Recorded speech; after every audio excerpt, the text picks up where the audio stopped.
Meu pai era um anjo. Sejam bem-vindos a Candlehead. Eu sou seu narrador e o conto de hoje é uma história que me deixou intrigado. Mais do que isso, ela me deixou com um pensamento ecoante que não importa o que eu faça, não para de vir na minha cabeça. Será que todos à nossa volta são realmente quem dizem ser? Ou são algo a mais? Vocês vão entender isso até o fim. Então, vamos para a história.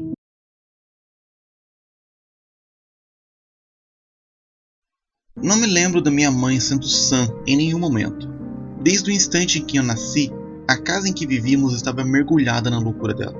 As cortinas rasgadas que nunca foram lavadas, a TV sempre ligada em transmissões religiosas, o silêncio que vinha depois dos choros dela à noite. Mas, acima de tudo, o que mais me aterrorizava era o ícone da Virgem Maria, rachado em alguns pontos, e eu juro que sentia seus olhos me observando. Minha mãe sempre tinha cheiro de álcool, desde manhã até a tardezinha da noite. Nunca vi meu pai, e sempre que perguntava sobre ele, ela respondia com uma certeza absoluta que meu pai era um anjo. Não no sentido de ser um homem bom, mas literalmente um anjo de verdade. Ela dizia isso com os olhos escancarados, mas totalmente vazios e sem vida. Um cigarro pendia de seus lábios rachados enquanto ela repetia: "Seu pai é um anjo, Michael. Um anjo de verdade." Eu acreditava nela, talvez quando tinha uns 5 anos. Fiquei feliz e corri para contar aos meus amigos quem era meu pai. A reação foi previsível. Zombaram de mim e me provocaram durante anos da minha vida. Não importava quantas vezes minha mãe repetisse sua história, nem quantos canais religiosos me fizessem assistir, eu parei de acreditar. Na adolescência, tudo piorou. Eu era temperamental, teimoso e tinha um péssimo relacionamento com ela. Chamava minha mãe de louca na cara dela e implorava para que ela me contasse a verdade sobre meu pai. Mas, em uma de suas crises alcoólicas, ela gritava que meu pai era um anjo, segurando um terço rachado como se pudesse invocá-lo dos céus. Ele queimava em luz quando veio até mim. E você... Ela agarrou meu rosto com força, arranhando meu queixo e bochecha com as unhas. Você carrega o sangue sagrado dele. Eventualmente eu parei de ouvir qualquer coisa que ela dissesse, e muito menos de falar com ela. Aos 18 anos, me mudei para outra cidade e realizei meu sonho: escapar daquela casa apodrecida com sua luz amarelada constante e paredes descascando, e da minha mãe insana. Por causa dela, me chamaram de maluco, zombavam do meu pai e insultavam minha mãe abertamente, o que frequentemente me levava a brigas. Minha única lembrança boa com ela é de um dia em que fomos à praia. Ela segurou minha mão e apenas observamos o mar. Tudo estava indo muito bem, até ela olhar para o céu e dizer: "Quando você virá, meu amor?" Depois que me mudei, trabalhei duro, fiz novos amigos de verdade. Sempre me perguntavam sobre minha família. Eu dizia que era órfão. Até comecei a beber um pouco, só para tentar entendê-la, mas nunca ao ponto de me tornar como ela. Vale lembrar que eu era um ateu convicto, o completo oposto da religiosidade fanática dela. Mas eu não escrevo isso para contar como fugi de casa e da minha mãe louca. Eu escrevo para contar como eu voltei para lá. Depois da mudança, comecei a sentir que algo me observava. Achei que fosse estresse. Cheguei a procurar até um psicólogo, mas aquela sensação nunca foi embora, como se algo me protegesse.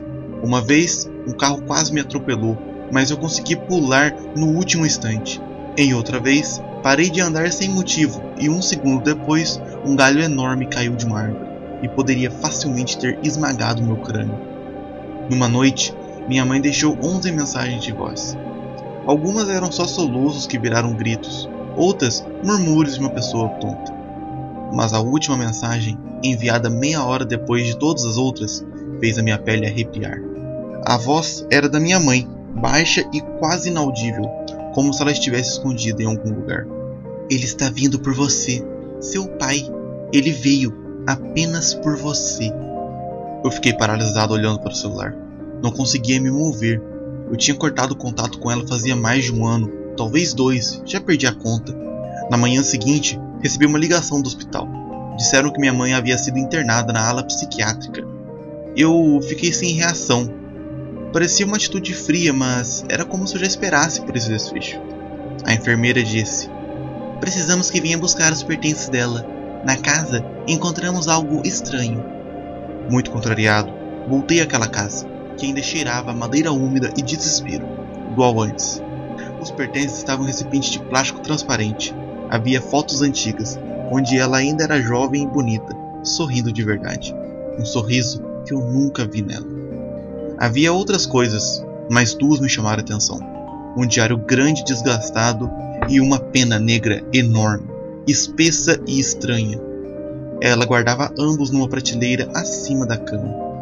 Além disso, as paredes do quarto estavam cobertas por símbolos bizarros, desenhos com giz e cinza.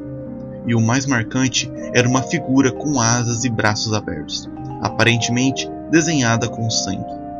Meus joelhos tremiam quando a enfermeira me contou que todos os símbolos e a figura estavam escondidos atrás de móveis e pôsteres. Mal consegui dormir.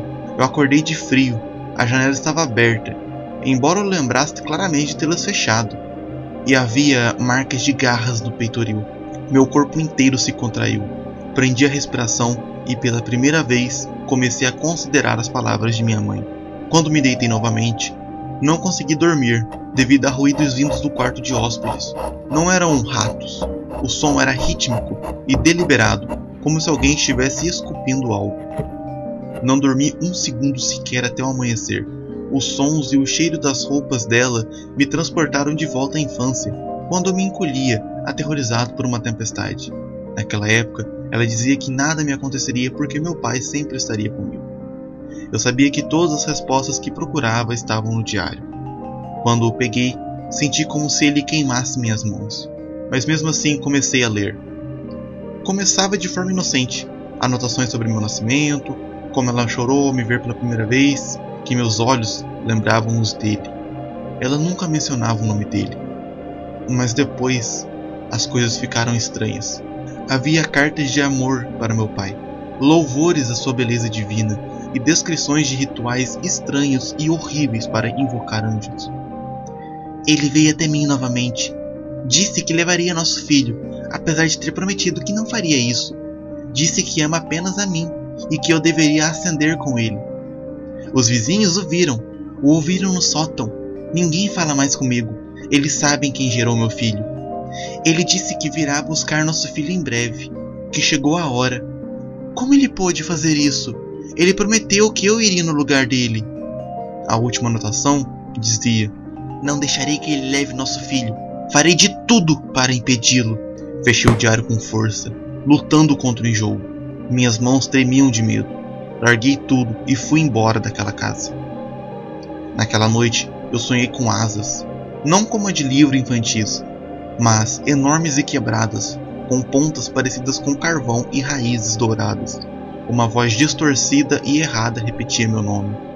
Michael. Acordei ao som de penas deslizando pelo chão. Mas não havia penas, só poeira no ar, e um cheiro de grama cortada e carne queimada. Os sonhos continuaram, cada vez mais vívidos. Não só asas agora, mas uma figura alta e magra com braços estendidos. Estava sempre imóvel, seus olhos brilhavam no escuro e sua voz dizia meu nome como se fosse dele. Acordei novamente. Eventos estranhos começaram a se manifestar na casa. Falhas elétricas começaram. Objetos se moviam sozinhos. Marcas de garras nas paredes. E a TV ligava no meio da noite em estática. E sangue escorria do meu nariz. Sem saber o que fazer, fui até um padre. O velho sacerdote estava sentado perto do altar, curvado sobre um livro de orações. Assim que entrei, ele ficou tenso, como se sentisse que eu não viera confessar pecados. O que traz aqui, meu filho? Preciso de respostas. Preciso saber o que fazer se meu pai for mesmo um anjo. O padre se encolheu como se eu tivesse golpeado. Fechou o livro e se levantou, rangendo os joelhos. Me olhou como se tentasse enxergar minha alma. Quem te disse isso? Minha mãe. Ele tem aparecido nos meus sonhos. Sinto ele me observando no espelho. Onde quer que eu vá, sinto seu olhar. Sinto algo mudando dentro de mim. Eu tô com muito medo, padre. Ele colocou as mãos nos meus ombros, frias como pedra de túmulo. O anjo que você descreve não é um mensageiro do amor. Ele é antigo, muito mais aterrorizante. Alguns dos anjos, sabe, foram rejeitados até mesmo por Deus. E se um deles é seu pai... Ele não terminou. Apenas deu um passo para trás e fez o sinal da cruz. Você precisa rejeitá-lo. Renuncie a ele e nunca, jamais o invoque ou aceite.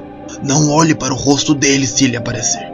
Esses anjos querem continuar sua linhagem amaldiçoada e você nunca mais será um humano. Naquele momento, bem fundo sob minhas costelas, um pensamento despertou. Talvez eu nunca tenha sido humano. Os sonhos viraram realidade. Ao piscar, penas flutuavam no ar. Ao virar de repente, vi o rosto dele atrás da cortina, olhos congelados me encarando. Foi quando recebi a ligação de que minha mãe havia morrido de parada cardíaca. Um cheiro me atingiu. Penas queimadas, carne, canela, enxofre e grama cortada. Ele esteve aqui. Ouvi a voz de minha mãe. Parecia rir e chorar ao mesmo tempo. Michael, meu amado filho, ele está tão orgulhoso de você. Seu pai finalmente me levou com ele. Não tenha medo, filho. Ele vai levar você também. E, enfim, seremos uma família. Você terá um papel maior. Não tema, aceite. Eu te amo. Nós te amamos. Eu vomitei nas calças, paralisado de terror. O cheiro não sumia, só aumentava. Meu primeiro pensamento foi que meu pai tinha matado minha mãe e queria me matar também, usando alucinações. Tentei fugir de casa, mas a TV ligou. A tela piscava e depois ficou em estática, aquele chiado branco com respiração ritmada. A imagem mudou. Uma silhueta surgiu da névoa. Primeiro só o contorno, depois as asas, iguais às de meus sonhos.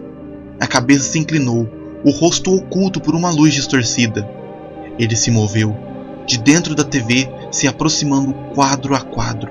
As linhas da tela se distorciam, como se ele estivesse rasgando o espaço. Eu dei um passo para trás, o coração disparou.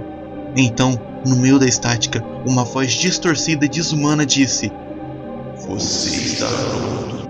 A tela convulsionou, e do centro dela surgiu uma mão. Longos dedos com garras, brilhando em luz e sombra. A mão estendia-se para mim. Eu não conseguia gritar ou me mover. Estava congelada enquanto ele surgia por completo, como um pesadelo nascendo. Mal lembrava um homem. Seu rosto era como o meu, mas distorcido, assustador, como o padre alertara. Corrompido pelo tempo e por algo sobrenatural.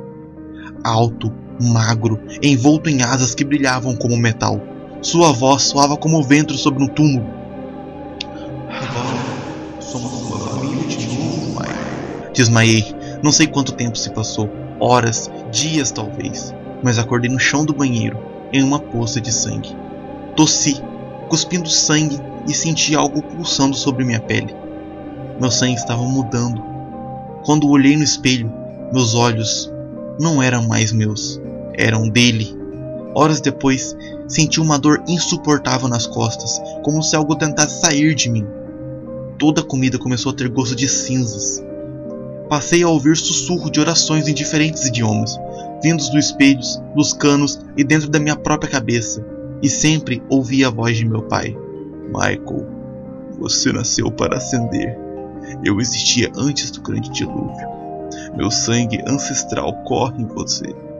Você terá muitas tarefas, mas terá sucesso, porque eu estou sempre com você. Sempre. Bom, ultimamente eu não preciso mais dormir.